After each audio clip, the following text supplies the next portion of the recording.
যুক্তরাষ্ট্রের বিরুদ্ধে দাঁড়িয়ে কথা বলার সাহস দেখানোর মতো বিশ্বে হাতে গোনা কয়েকটি দেশ রয়েছে।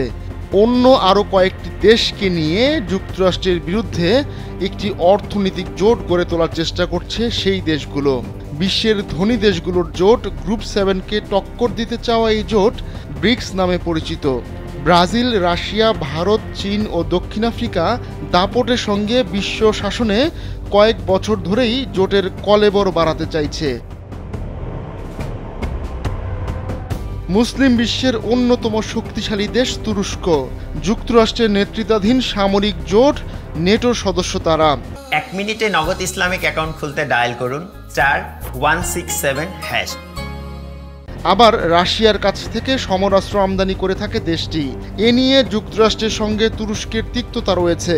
এবার শোনা যাচ্ছে ব্রিক্সে যোগ দিতে চায় তুরস্ক। নেটোর সদস্য হলেও চলতি বছরের শুরুর দিকে ব্রিক্সে যোগ দেওয়ার জন্য কৌশলগত পদক্ষেপ নেয় দেশটি। তুরস্কের 3 জন কর্মকর্তা মিডল ইস্ট আইকে এ তথ্য নিশ্চিত করেছেন। তুরস্ক যদি ব্রিক্সের সদস্য হতে পারে তাহলে তারাই হবে নেটোভুক্ত প্রথম দেশ। সোমবার ও মঙ্গলবার রাশিয়ায় ব্রিক্সের সম্মেলন অনুষ্ঠিত হচ্ছে। ক্রেমলিন জানিয়েছে এই সম্মেলনে তুরস্কের আগ্রহের বিষয়টি আলোচনা করা হবে।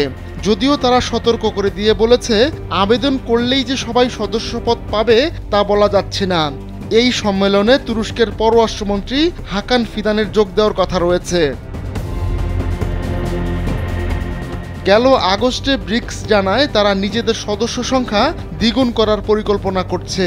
এরই অংশ হিসেবে সৌদি আরব, মিশর, ইরান ও সংযুক্ত আরব আমিরাতকে ব্রিক্সে যোগ দেওয়ার আমন্ত্রণ জানানো হয়। তুরস্কের প্রেসিডেন্ট রেচেপ তাইপ এরদোয়ান এর আগে ব্রিক্সে যোগ দেওয়ার আগ্রহ প্রকাশ করেছিলেন। তবে এই সময়ের আগ পর্যন্ত আনুষ্ঠানিক কোনো আলোচনা হয়নি এ নিয়ে। ব্রিক্স সদস্য বাড়ানোর আগ্রহ দেখানোর পরই এর সম্ভাবনা খতিয়ে দেখা শুরু করে তুরস্কের পররাষ্ট্র মন্ত্রণালয়। চীন ও রাশিয়ার নেতৃত্বাধীন অর্থনৈতিক ফোরামে তুরস্ক যোগ দিতে চাওয়ায় যুক্তরাষ্ট্র ও পশ্চিমা দেশগুলোর মধ্যে অস্বস্তি তৈরি হয়েছে।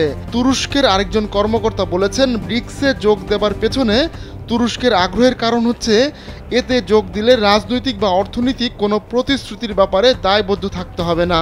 তার ভাষায় ব্রিক্সকে নেটো বা ইইউর বিকল্প হিসেবে দেখছে না তুরস্ক। তবে ইইউ আবেদন ঝুলিয়ে রাখায় অন্য অর্থনৈতিক প্ল্যাটফর্ম নিয়ে আগ্রহী হয়ে উঠেছে আঙ্কারা। আসলে কাগজে কলমে অনেকেই তুরস্কের মিত্র, কিন্তু এই তথাকথিত মিত্ররা আঙ্কারার নিরাপত্তা উদ্বেগ নিয়ে অতটা ভাবে না, আর তাই দেশটিকে অত্যাধুনিক সমরাস্ত্রও দিতে চায় না। এজন্য যে জোটে গেলে সামান্যতম লাভের সুযোগ আছে তা হাতছাড়া করতে চায় না তুরস্ক।